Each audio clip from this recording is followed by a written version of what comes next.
A comedy podcast app, Laughable, available on iOS for 2 years, has just launched on Android. The app uses profiles so you can follow comedians' own podcasts and where they've been a guest. Once you subscribe to your favourite people and shows, Laughable keeps you current on future episodes as well, including people's guest appearances. The developer tells us that no other podcast app is more highly rated in Apple's App Store. Spotify has published new podcast terms and conditions. They'll take 40 minutes to read. We couldn't see anything bad, though.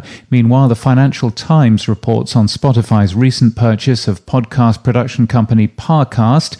Quote, one person close to the negotiations said that Spotify is paying more than $100 million in cash and earnouts to buy Parcast. The price equates to an enormous multiple on Parcast's limited revenues, this person added. Google Podcasts is now transcribing some podcasts, says Android Authority, who've worked out how to see the transcripts in some Google Podcasts pages. We link to details in our Developers Corner, in our show notes and in our newsletter today. The finalists of the Australian Podcast Awards have been announced. The winners are to be announced at the awards ceremony on the 18th of May at the Seymour Centre in Sydney, New South Wales in Australia. Tales of behind the scenes at the recording for Marvel's Wolverine: The Lost Trail are linked to today. Recorded in ambisonic, it meant that the recording was almost like making a movie, according to a piece in Inverse.